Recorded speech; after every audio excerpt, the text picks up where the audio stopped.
네, RPM 91쪽에 559번 문제입니다. 자, 확률 변수 x가 정규 분포 100, 20의 제곱을 따른다.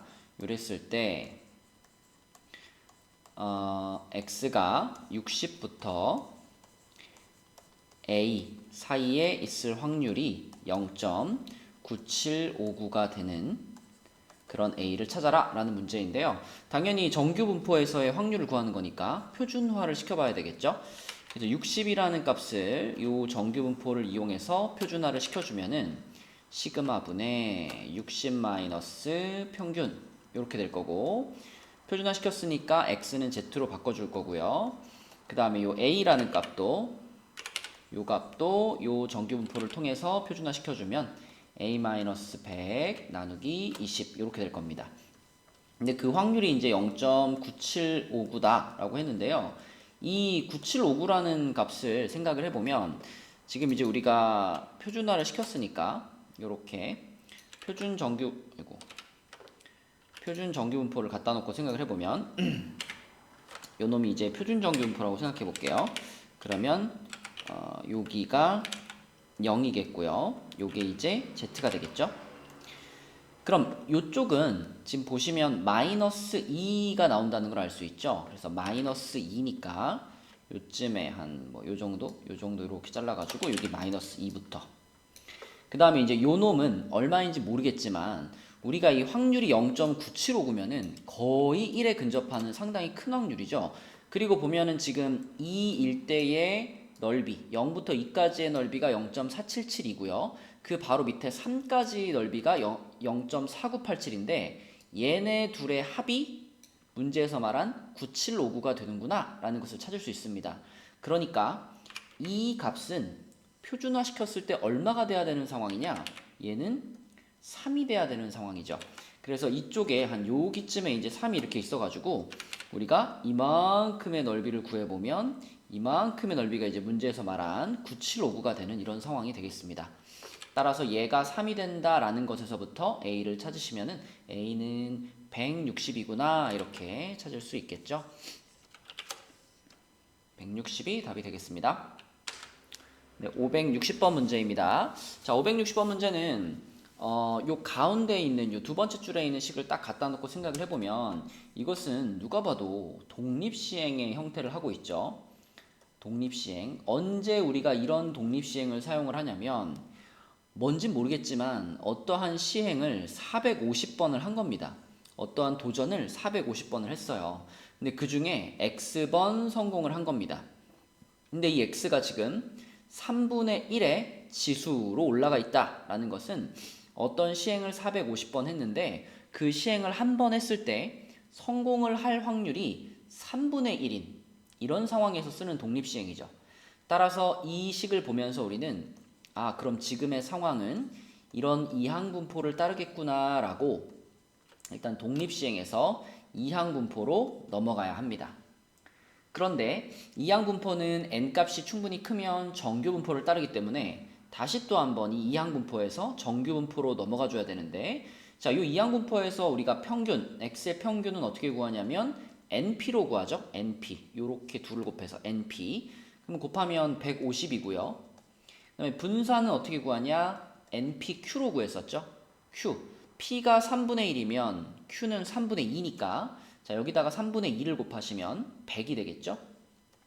자, 따라서 x는 어떤 정규분포를 따르냐면 평균이 150이고 분산이 100인 이러한 정규분포를 따른다 라고 차근차근 넘어가 주면 되겠습니다. 그러면 그 상황에서 이제 요거 120부터 170까지의 확률 얘를 이제 구해주면 되는 거니까 여기서 이제 우리는 표준화에 들어가 주면 되겠죠. 그래서 얘를 표준화를 시키면 자 120 바로 갈까요? 120에서 요거 빼고 10으로 나누니까 마이너스 3이 되겠고요. 표준화 됐으니까 z. 자 170에서 평균 빼고 시그마로 나누면 2가 되겠습니다. 따라서 요 확률은 여기 나와 있는 0부터 2까지의 넓이와 0부터 3까지의 넓이를 합쳐준 게 되겠습니다. 둘이 합쳐주시면 0.9759 이렇게 답을 찾을 수가 있겠네요. 네, 561번 문제입니다. 자, 이 문제도 읽으면서 두 개의 동전을 동시에 던지는 시행을 192번을 반복했어요. 무언가 192번의 시도를 했는데 그때 두 개 모두 앞면이 나오는 횟수라고 했으니까 동전을 두 개 던졌을 때 둘 다 앞면이 나오는 것을 성공이라고 생각하자 이겁니다. 근데 동전을 두 개 던져가지고 둘 다 앞면 나올 확률은 4분의 1이잖아요. 그래서 지금의 상황은 자, 요렇게 생기는 이항 분포를 따르는구나 라고 생각할 수가 있겠고, 자, 그럼 n이 충분히 크니까 얘는 정규 분포로 바꿔가지고 이렇게 곱하면 48, 자, 분산은 npq니까 여기다가 q를 곱하면 되죠. 여기다 4분의 3 곱하면 36이니까 요렇게 생기는 요러한 정규 분포를 따르겠습니다. 그럼 요 정규 분포에서 이제 문제에서 얘기한 확률 요것을 구하면 되겠고요. 요거 여러분 표준화 공식을 통해서 바로 표준화 시켜버리면 54에서 48 빼고 6으로 나누니까 1이 되겠죠. 그리고 표준화 시켰고, 자, 또 60에서 48 빼고 6으로 나누니까 2가 되겠습니다. 이렇게. 자, 그럼 요 확률은 요 표준정규분포표에서 2에서의 확률, 0부터 2까지의 확률에서 0부터 1까지의 확률을 요거를 이렇게 빼야지 구할 수가 있겠죠. 그쵸? 1부터 2까지니까요. 그래서 얘에서 얘를 빼보면은 9가 되겠고요. 그 다음에 5인가요? 이렇게 되겠고, 그 다음에 여기는 3이고요. 여기는 1이 되겠네요. 0.1359가 이 문제의 답이 되겠습니다. 네, 562번 문제입니다. 자, 이 문제도요. 문제를 읽으면서 처음에는 이제 이항 분포로 출발해 줘야 되겠죠. 400명의 고객이 방문을 하는데 방문하는 고객이 차를 빌릴 확률이 2분의 1입니다. 그렇다면 지금의 상황은 B 괄호 400, 2분의 1 이러한 이항 분포를 따를 거고요. 여기서 X가 뭐냐면 실제 필요한 차의 대수, 그죠? 실제 필요한 차의 대수, 몇 대의 차가 필요하냐 이거가 되겠죠. 자, 그런데 얘는 이제 n이 충분히 크니까 이항 분포에서 정규 분포로 넘어갈 수가 있고요. 그럼 np 하면 200이 될 거고 npq는 100이니까 10의 제곱이라고 쓸 수 있겠습니다. 자, 그러니까 이러한 정규 분포를 따르는 상황이에요. 그럼 이렇게 그려놓으면은, 자, 봅시다. 지금 요게 평균이 200이죠. 평균 200. 자, 이런 정규 분포를 따라요. 근데 이제 그렇다고 해서 차가 200대밖에 없으면 이거는 0.5의 확률로 차가 부족할 수도 있는 거잖아요. 그래서 차를 훨씬 더 많이 준비를 할 겁니다. 예를 들어 이 렌트카 회사에서 차를 K대 준비를 했다고 해봅시다. 차를 K대만큼 준비를 했어요. 물론 이 평균 200대보다는 더 높은 값이겠죠. 이만큼의 차를 준비를 했는데 만약에 이 차를 고객에게 자동차를 빌려줄 수 있을 확률이 95% 이상이 됐으면 좋겠다라고 했으니까 실제 필요한 차의 대수가 X인데 이 X가 K보다 작을 확률, 그러니까 여기에 들어갈 확률, 여기에 들어갈 확률이 95%, 그러니까 넓이로는 0.95가 되도록 그렇게 K 값을 잡으라는 얘기죠. 그래서 진짜 손님들이 너무 많이 와가지고 이거보다 더 넘어가 버리는, 이렇게 되면 이제 이렇게 되면 차가 부족한 거죠. 근데 그러할 확률은 5%밖에 안 된다라는 거죠. 그러면 95%의 확률로는 차를 빌려줄 수 있다, 이렇게 말할 수 있는 거니까 이러한 상황에서의 K를 지금 찾으면 되겠습니다. 그럼 이 상황을, 이 그림을 식으로 표현해 보면 P X가 K보다 작을 확률이 0.95가 되도록 이렇게 생각하면 되겠죠. 자, 그럼 이것은 표준화를 통해서 K-200 나누기 10 이렇게 바꿀 수가 있겠고, 이 넓이가 0.95가 되기 위해서는 요 놈의 값이, 여기 보시면 어차피 이쪽 편은 0.5, 절반은 0.5인 거 확실하니까요. 이 절반을 기준으로 이제 오른쪽 영역의 넓이가 0.45가 되도록 해야 되겠죠. 그래서 요 놈 표준화시킨 요 값이, 자, 0.45의 넓이를 갖는 경계선인 1.6이 되도록 하면 되겠습니다. 자, 그래서 양변에 10 곱하면은 k-200은 16이 될 테니까 200 넘기면 k는 216. 자, 그래서 차를 216대를 준비를 해야 95% 이상의 확률로 빌려줄 수 있다. 이렇게 볼 수 있겠습니다. 네, 563번 문제입니다. 자, 이렇게 확률 밀도 함수를 하나 그려놨는데요. kx라고 해가지고 원점을 지나면서 이렇게 올라가는, 이게 내려갈 수는 없죠.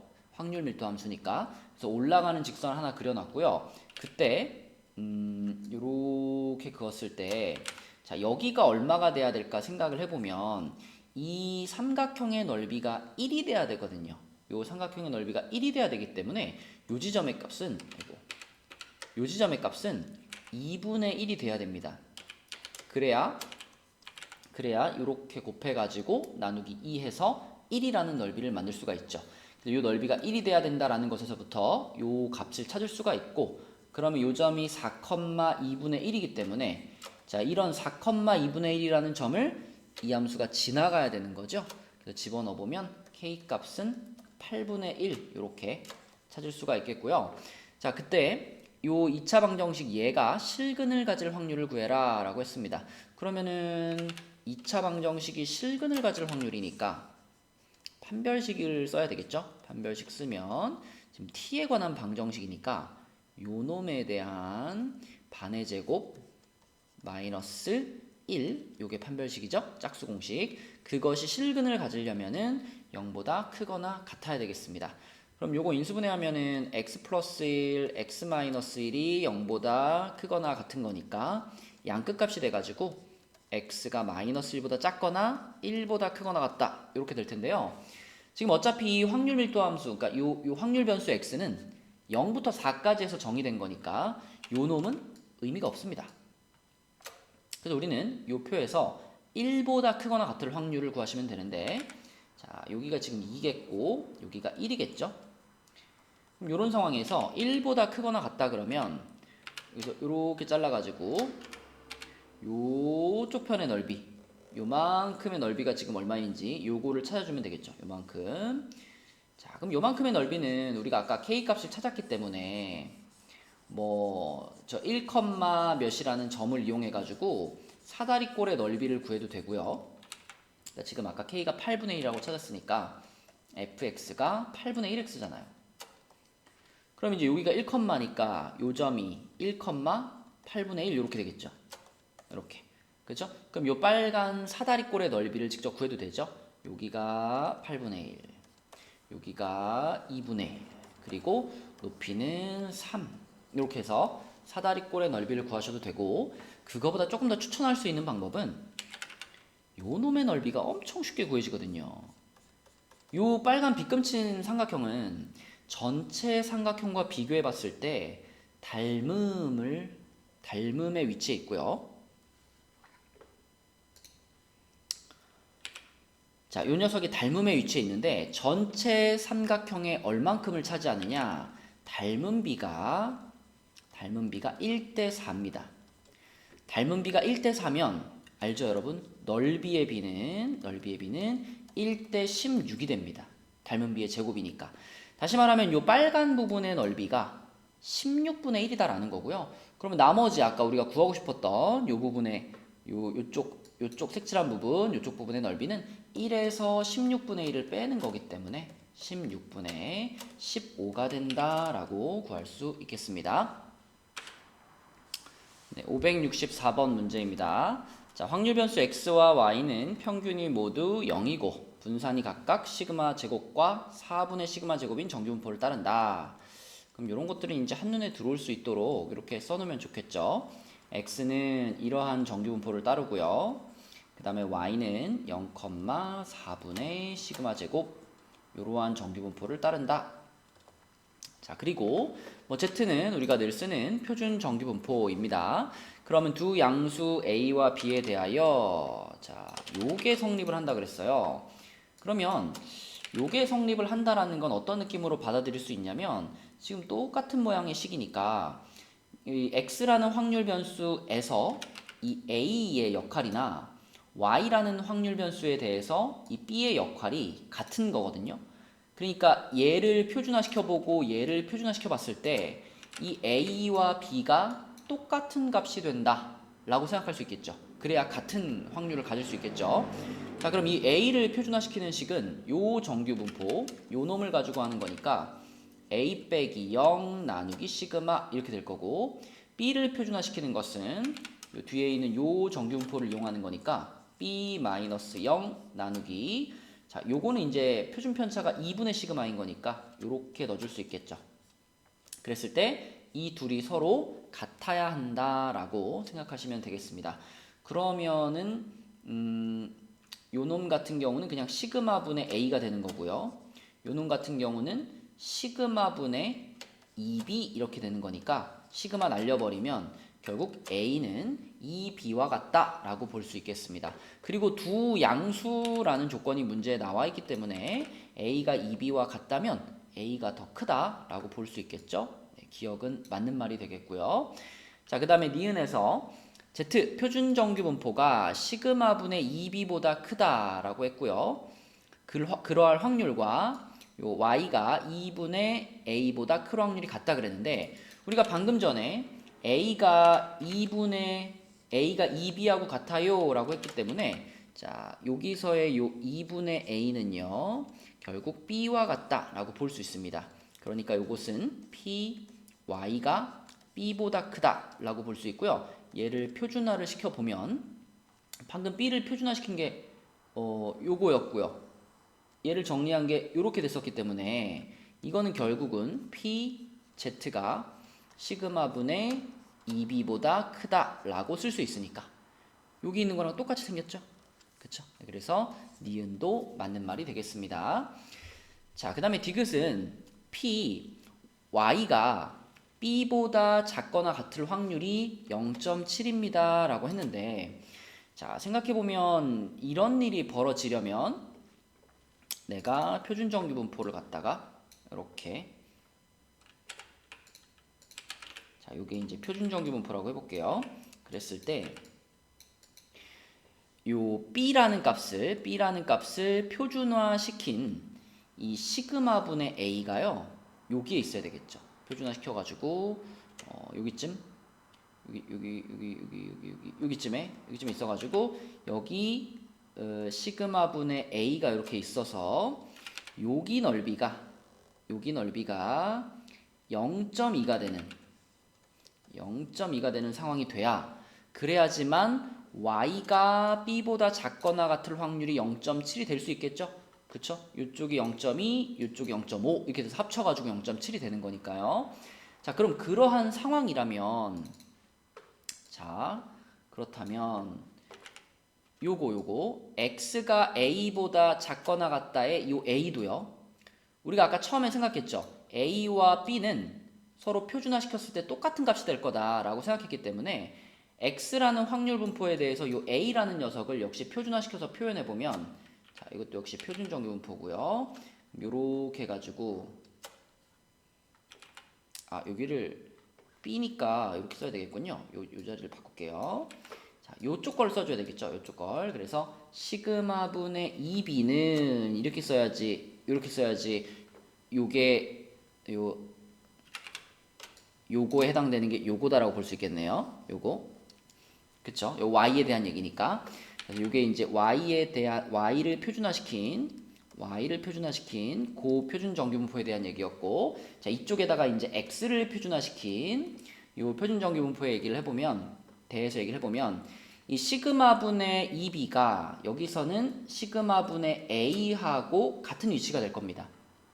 아까 우리 기억하면서 확인했죠? 요거하고 똑같을 거야 라고 했으니까. 자, 그렇다면 왼쪽 그림에서 보이는 것처럼 요만큼의 넓이는 똑같이 0.2가 돼야 돼요. 0.2가 돼야 되고, 근데 요 뒤에서 여기서 원하는 것은 뭐냐면 지금 x의 절대값을 씌운 게 a보다 작거나 같다 그랬으니까, 자, 절대값이 들어가면 요런 느낌으로 그려지겠죠. 좀 더 이렇게 돼가지고 0을 기준으로 좌우가 대칭이 되는 요런 상황이 될 테니까, 그러면 이쪽 편의 넓이도 당연히 0.2가 될 수밖에 없습니다. 좌우 대칭이기 때문에. 자, 그렇다면 결국 여기 마이너스 시그마분의 a부터 시그마분의 a까지 요만큼의 넓이는 0.2와 0.2를 더해서 0.4가 된다라고 보는 게 맞겠죠. 근데 여기 0.3이라 그랬기 때문에 틀렸습니다. 답은 기억 니은 3번이 되겠네요. 네, 565번 문제입니다. 자, 이번에도 이제 확률 변수가 두 가지가 등장을 하죠. 이렇게 두 가지가 등장하는데 여기다 좀 써놓으면 n 32,4제곱 요게 이제 x가 따르는 확률 변수고요. 그 다음에 y가 따르는 확률 변수가 나와 있는데 문제에서 이제 x와 y의 관계를 이렇게 나타내 줬습니다. 그럼 요거 우리가 이거 있으면은 바로 y의 평균, y의 분산 나오죠. 자, x의 평균이 32였으니까 그대로 여기 x자리에다 32 집어넣으면은 40이 y의 평균이 되겠죠. 그래서 40, 자, 그 다음에 또 분산이 16이었고 표준 편차로 갈까요? 표준 편차가 4였으니까 x의 표준 편차가 4였으니까 그럼 y의 표준 편차 시그마는 4의 2배가 되겠죠? 그래서 8제곱이 y가 따르는 정규 분포가 되겠습니다. 그래서 지금 그림을 보시면 이쪽에 이렇게 여기 왼쪽 편에 있는 그래프 요 정규 분포가 x가 따르는 정규 분포가 되겠고요. 그 다음에 빨간색으로 표시하고 있는 요 정규 분포가 y가 따르는 정규 분포가 되겠습니다. 자, 그럼 요랬을 때 이 S1과 S2라는 요 넓이는 이것만을 식으로 표현하기는 어려워요. 그래서 그 밑에 있는 요 지금 공통인 부분 있잖아요. 요 부분. 자, 요 부분까지 붙여서 생각을 해야 우리가 일반적으로 생각하는 확률로 표현할 수 있습니다. 그래서 요 초록색 색칠한 부분을 S라고 한번 불러볼게요. 자, 그럼 지금 그림을 잘 보시면 이렇게 두 가지를 쓸 수 있습니다. P, X가 24보다 크거나 같고 M, 요 M은 지금 40인 거 우리 찾아버렸거든요. 그죠? Y의 평균이니까. 그래서 24보다 크거나 같고 40보다 작거나 같을 확률. 얘가 그림에서 보자면 S1 플러스 S 이렇게 볼 수 있고요. 또 자, 이번에는 빨간 그래프가 Y에 대한 그래프니까 Y가 역시 24부터 40 사이에 있을 확률 이것이 S2 플러스 S라고 볼 수 있습니다. 그쵸? 그래프를 보면 잘 보시면 요 식이 이해가 될 거고 그럼 이제 문제에서 S1에서 S2를 뺀 값을 구하라 그랬죠. S1에서 S2. 근데 이제 이 둘은 각각 X에 관한 정규분포와 Y에 관한 정규분포이기 때문에 서로 연산하기가 어려워요. 그래서 우리는 이 둘을 하나의 정규분포, 둘 다 표준 정규분포로 바꿔보도록 하겠습니다. 자, 그래서 이 부분부터 표준 정규분포로 바꾸면 P, X, 그러니까 이렇게 표현할게요. X를 표준화시킨 거다 해가지고 그러면 24를 표준화시키면은 24에서 32를 빼고 4로 나누는 거니까 마이너스 2가 될 거고요. 그 다음에 40을 표준화시키면 플러스 2가 되겠죠. 이렇게 표현될 거고 자, 그 다음에 P 이번에는 Y를 표준화를 시켰다 해가지고 24를 자, 요 놈에 대한 얘기죠. 24를 요 Y에 대한 정규분포를 통해서 표준화를 시키면 24에서 40을 빼고 8로 나누는 거니까 마이너스 2가 되겠고요. 그 다음에 40에서 40을 빼고 이렇게 되겠습니다. 그러면 이 두 가지는 이제 둘 다 표준 정규분포이기 때문에 서로 계산이 가능하죠. 그렇죠? 그러면 우리가 요거를 위의 식에서 아래 식을 뺀다고 생각하면 이렇게 해가지고 뺄셈을 해버리면 위에 거는 마이너스 2부터 플러스 2까지고 밑에 거는 마이너스 2부터 0까지니까 빼면 어느 부분만 남을 거냐면 자, Z가 0에서부터 2 사이의 확률 요것만 남는다라고 볼 수 있겠죠. 그리고 그것이 요쪽에 보시면 요렇게 뺀 거랑 같을 거 아니에요. 그죠? 요렇게 뺀 거랑 요렇게 둘이 빼면은 SS가 지워지니까 S1 빼기 S2만 남아요 라고 볼 수 있죠. 그래서 요 값이랑 같을 거고요. 이거는 그대로 문제에서 알려준 0부터 2까지 표준 정규분포의 넓이 그래서 0.4772가 그대로 이 문제의 답이 되겠습니다.